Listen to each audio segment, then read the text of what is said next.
Welcome back, Doom Tubers, to the Doom Lab, or whatever you want to call it, the Phobos Lab. It's a good name for it, I suppose. Lots of crap in this room. It's pretty messy still. So, we're still not going towards the game room tour anytime soon, but that's okay. I got a bunch of pickups. I don't really know where to start on it either, because I'm really kind of unmotivated to make this video, and that's like kind of sad, you know, because I used to really like making YouTube videos, and now it's just kind of, I don't know, I just don't want to do it really. I'm kind of in a rut, I guess. As far as making video goes, and I think a lot of it has to do with the fact that I haven't beaten many games lately. You know, I actually haven't had as much time to play as I would like lately. And when I do play, I'm enjoying what I'm playing. You know, it's not like I'm burnt out on gaming. Really, it's just I don't know. I don't know. It's hard to explain. But there is always the trusty pickup video to try and spark some more interest in my own videos, I guess.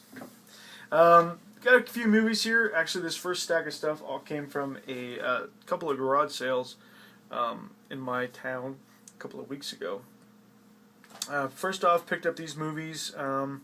Two of them were in a 2 for $5 kind of deal, and the other one was just $2 by itself at a different garage sale. So first off is the 2 for $5 deal. I picked up the Grindhouse, half of the Grindhouse double feature, Death Proof. Actually had a burned copy of this DVD before, and I've seen it numerous times. So I was really glad to actually pick up the actual DVD, and it's got the second disc that's got, you know, some bonus features and stuff on it. So I'm happy to have it, because I did actually really like this movie. I've actually only seen Planet Terror once, so I don't even really remember it very well. So I don't know how much I enjoyed it, but I know that I really liked this one. So I'm glad to have that. I actually looked for Planet Terror, and that would have been the other one I picked up, but they didn't have it. So they did have this, though. At first I thought it was the new remake, but it turns out it's just the original, which is fine, because I didn't have the original either, and that is the Evil Dead. This is the classic Bruce Campbell Evil Dead, which is fantastic. Anyway, I really wish that I had the second one also. I never see that one, really. Second Evil Dead. And I have Army of Darkness on DVD also, so it'd be nice to complete the set and get Evil Dead 2, which I don't hear as many people talk about as they do about the first one and then Army of Darkness, which I still haven't seen. I own it, but I still haven't seen it. And then last movie here is actually, this is the remake of this movie, and I have not seen it yet. It is Nightmare on Elm Street, the remake from whatever year. Fairly recently, I want to say like 2012. Oh no, 2010. Okay, it's even a little older than I thought it was. 2010. Still haven't watched it yet, but I'll get to it soon enough. I really love the original Nightmare on Elm Street, but that's the only one that I've seen. I've never seen parts 2 on. You know, I've seen the first one, and that's it. And then I've seen Freddy vs. Jason, which is fantastic. I love Freddy vs. Jason. So bad, it's awesome. I've seen several of the Friday the 13th movies, though, because they seem to be on TV more often. But anyway, at the same garage sale that I picked up Nightmare on Elm Street, I did find quite a few PlayStation 2 games. I did pass on a few, PlayStation 2 and original Xbox. I passed on several because I just wasn't that interested, and I did have kind of somewhat limited funds, you know, so I wasn't, you know, going to just buy them all. Some of these had individual prices on them, but in the end they just charged me $2 a piece, which was fine with me. Sadly, one of them doesn't work. The first one is actually, I really don't even know why I picked this up, because I have the complete collection on PlayStation 3, but I did pick up the Midway Arcade Treasures Volume 1, for the original Xbox. It's got lots of games on it. It's got the Defenders, the first Gauntlet, both Jousts. It's got Robotron 2084, Clax, Tubin. It's got a lot of games. I'm glad to have it. But really, I don't know why I need it, because all of these games, plus I think all of the games that are on Volume 2 are also on the Midway Arcade Origins on the PlayStation 3. So I don't really know why I bought this. But it would be a good trade for somebody who wanted this one. So, I don't know. I bought it. $2. Next up is the one that doesn't work, sadly. And this is actually the one that I was kind of looking forward to the most, if I'm being honest, just because I'm really kind of getting into these kind of, I don't know what to call them, penny racers. I've heard somebody refer to them as that, or like the cartoony style racers, kart racers and things like this. This isn't a kart racer, but it is a Hot Wheels game. It is Hot Wheels Beat That. And if I had opened it and looked at it before I went home, I might not have bought it, just because it does have kind of a gnarly scratch in it. But I don't know. It's got actually a few gnarly scratches in it, so I may not have picked it up if I had noticed the scratches beforehand, but silly me, I didn't look at the disc. I just looked to see if it was in the case, and it was, and I spent $2 on it. Now I have a disc that doesn't work. So I plan on going and having this resurfaced, because I really want it to work, actually. I really would like to play this game, and it, surprisingly, I went to a vintage stock Easter weekend, and I actually checked out this game, to see what if it would be worth it to have it resurfaced, and they had it at like $15. And I know that they're really high on a lot of things, but hey, if I got $2 invested in it, and I spend however much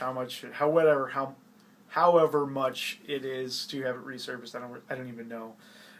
It's probably still worth it.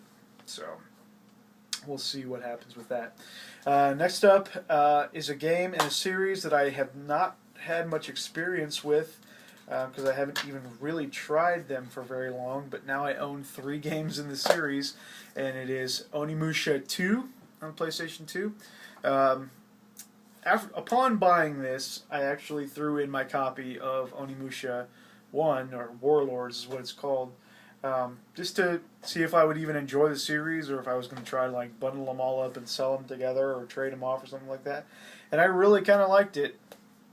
I'm not in love with the tanky style controls, like for your movement, but the one saving grace is that even though your movement is kind of tank-like, when you press the attack button, your character pretty much leaps forward and kind of almost like auto aims, to some degree to enemies. So it's really easy to control and to get around and to attack and things like that. So I really kind of enjoyed what I played of it. I only played it for about an hour, but it was really nice.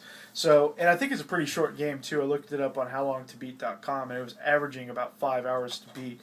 So who knows? Maybe I'll get into that, and then I'll throw Onimusha 2 in. The only one I don't have is Onimusha 3. I have the one that's after that. I think it's called Dawn of Dreams or something like that. It's the one after Onimusha 3. But other than that, I have 3 of the 4 Onimusha games on the PlayStation 2. So I'm glad to have that. And then next up was kind of an impulse buy. I'm kind of getting into, again, I was into it when I was pretty young, professional wrestling.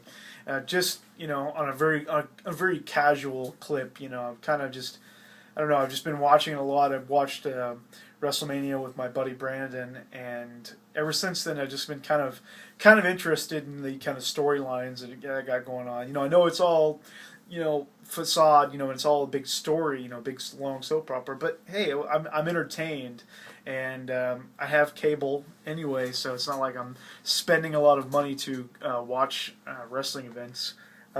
But anyway, I've been hanging out with my buddy Brandon a little bit, and I played just a little bit of WWE 13 at his house, and it kind of inspired me to want to get that game. Haven't got it yet, but what this kid had at the garage sale was 3 WWE games: SmackDown vs. Raw 2006, 2007, and 2009.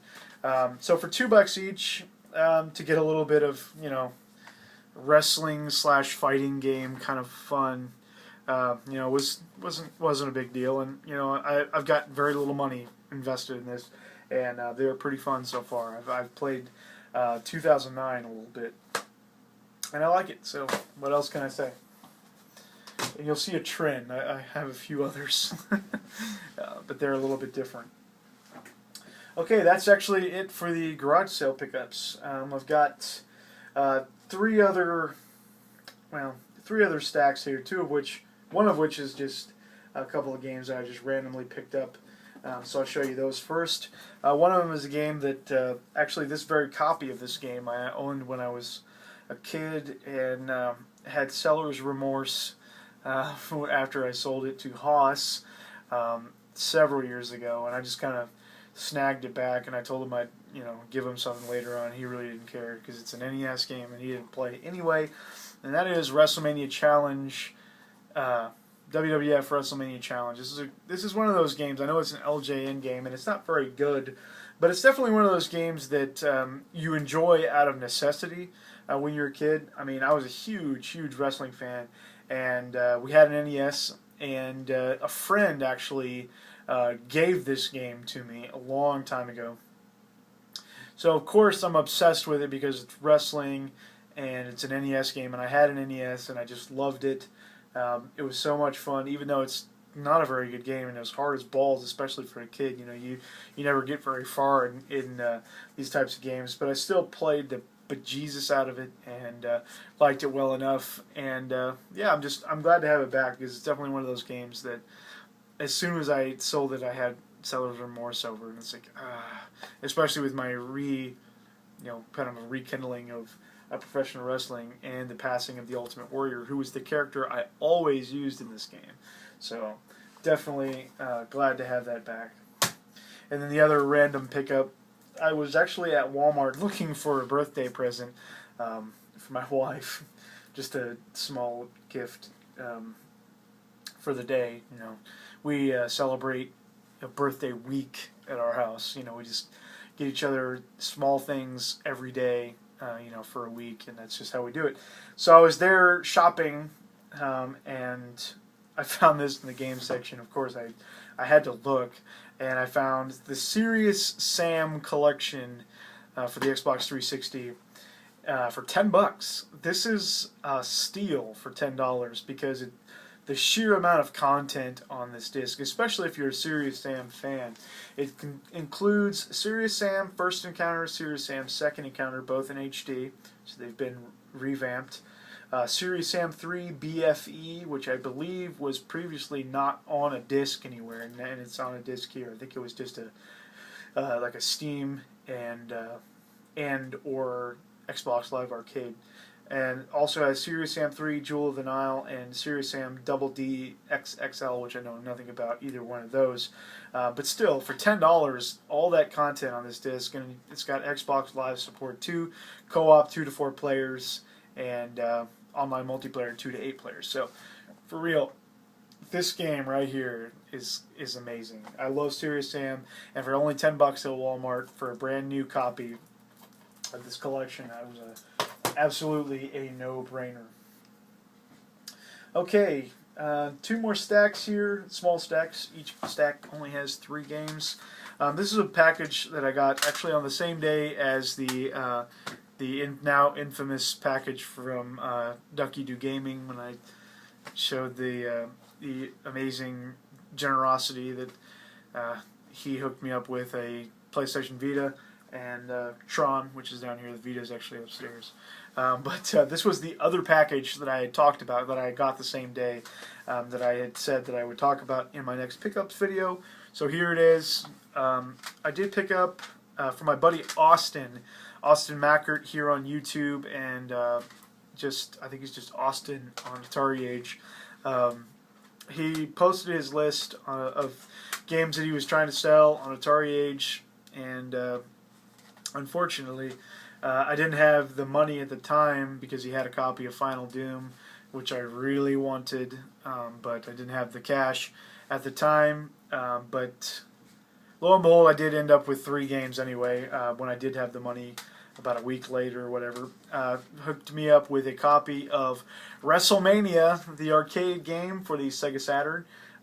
This is one of those games that's really interesting, and I was actually, this is one of the first games that I was kind of looking into because I saw that he had it for sale, and I was watching some YouTube footage on it, and it's really cool kind of a concept. This game is on everything. I think there's a 32X version, a Super Nintendo version, a Genesis version. I think there's even a DOS PC version of this game. It's on everything, and it's one of those games that came out in the hype of like the 2D fighters, like Mortal Kombat and stuff like that, and that's how this game plays. It doesn't play like your standard wrestling game, you know, where it's way more like a 2D fighter, where they're just beating the crap out of each other on the screen. So it's kind of a cool concept, and it is a WWF WrestleMania game with a bunch of classic characters. So glad to have that. Really cheap. And also for the Sega Saturn, been kind of, like I actually said this already, I've been kind of getting into some of these racers. And this is one of those series that I've always been kind of interested in as far as racers are concerned.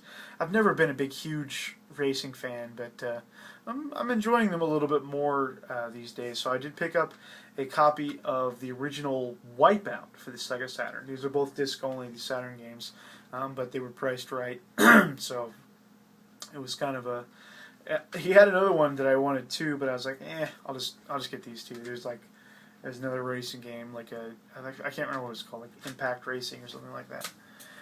But Wipeout is really awesome. I've only played it for a little bit, but I've been playing the crap out of Wipeout 2048 on the Vita, because that was a free PS Plus game that I did pick up, downloaded, way before I had a Vita or even thought about having a Vita. And last but not least, from Austin, he hooked me up with a complete copy of Geometry Wars Galaxies for the Wii. I tell you what, if ever there was an addicting game, this is it. If you're a fan of shooters, especially like classic style shooters, not so much like vertical scrolling or horizontal scrolling, this is pretty much a stationary, and you just fly your ship around the screen. It's not so dissimilar from say Asteroids or something like that, but it's also got it's a twin stick shooter, similar to like Robotron 2084. So mix Asteroids and Robotron 2084, put a nice coat of paint on it with very, very awesome colors and graphics, and you kind of see the colors. I know that the lighting is really yellow in here, but you can kind of see the shiny colors and stuff of this game. And look up some gameplay footage of this game, because it is absolutely amazing. It's very, very fun, very fast twin stick shooter, and it's got, the best part about it is probably the fact that it supports this bad boy, because if it didn't support this, it probably would not be playable, quite honestly. I don't know how I would play this game if it weren't for that, because the only other option is to use the Wiimote and nunchuck, and I might try it just to see if I can do it, see if it's any good at all, but really, Pro Controller, twin sticks, man, it's such an amazing game. And I know this game is originally like an Xbox Live arcade game, but it did find its way to the Wii and to the DS, actually, for that matter. I'm interested to see what the DS version is like, but I tell you what, the Wii version, especially if you have a classic controller, brilliant. Absolutely brilliant. It's fun. In the last stack here, like I said before, I was at a vintage stock over Easter weekend, and they had a buy two get one free sale going on, so I took advantage of that. I actually wasn't even gonna be there. We were at my wife's aunt's house in Kansas City, and my brother-in-law was like, "Hey, you want to go to like vintage stock or something?" So I'm like, "Sure." So we loaded up and went down there, and I found we were there for a really long time. I was actually kind of really scouring the shelves for some things that I really wanted, that were kind of in my price range, because I wanted to stay below $20. 3 games less than $20. Buy two get one free. That's doable. You just have to, obviously, 2 games less than $10 each or whatever. So I did spend $18 and got a cart-only copy of the Sword of Vermillion for the Genesis. This is a pretty cool RPG. It's interesting if you don't know much about the game. It's kind of like a first-person dungeon crawler view when you're navigating outside of the in the overworld, and then like when you're in the city or in the towns, it's a top-down view, and also when you're in combat, it's a top-down kind of, not, I don't want to say isometric, and then not like sharply top-down, but top-down action RPG, where you're swinging your sword and that kind of stuff. It's not a turn-based RPG, so it's a really cool concept, and it's a pretty fun game. I don't know how difficult it is. I have not played it at great length, but I also know that this is also on the Genesis collection for the PSP and consoles as well. But I figured, hey, for like this, I think it had a price tag of like $6.99 for the cart-only copy. I just went ahead and got it because I wanted it, and also for $6.99 was a copy of Darkstone on the PlayStation. It is a Diablo-style kind of action RPG. This one doesn't have a manual, but whatever. I was kind of bummed, but since it was the same price as Sword of Vermillion, you can consider this the free game. Yeah, it is the original case. It does have the back and the side, but just not the manual. I'm excited to play this. I don't know when I'll get around to it. I don't know. And then the last game and the last thing I have to show in this entire video is a copy of Warhammer 40K Fire Warrior for the PlayStation 2. This is one I've actually been looking for a little while. It's a first-person shooter in the Warhammer 40K universe. And I just put it in briefly to see if it worked. And I gotta say, just from the training missions that I played, this is pretty awesome first-person shooter. Feels really tight. Like I said, I haven't played it very long, so I don't know for sure. But I think that this is gonna be really great for me, anyway. Like my play style, I think this is gonna be a really great game. So if you can find this game, if you're unfamiliar with it, if you like first-person shooters and want one that's not a military one, it's a sci-fi first-person shooter on the PlayStation 2. Here you go. This is a good candidate, I think. And it is a complete copy, and it's got a ginormous manual. All right. That is all she wrote. That's everything that I have picked up. It's now the end of April. Once again, not... I don't know of anything that I have coming. I haven't bought anything. And wife is getting ready to go on a trip with her family, with her mother and her sister. And so we're kind of saving a little bit of money for that. So I'm not planning on picking anything up. But I have plenty to keep you busy. And yeah, we'll leave it at that. Thanks for watching. Doom Waves. Oh, wait. I want to talk about podcast. Another gaming podcast. We are on iTunes officially. You probably already know this by now if you follow the Facebook group, or if you follow Dustin's channel. I don't know if Steven has actually done a video on his channel talking about it, but I know he put one on the podcast channel talking about the fact that our podcast is now on iTunes, which is really exciting. Now, basically, you have no excuse now to not listen to us. So, be sure to check us out, subscribe to us. That's really awesome if you do. If you subscribe to the YouTube channel or to the iTunes sub, whatever you call it, that's really awesome. Or do both, because that's cool too. Anyway, thanks for watching. Doom Waves out.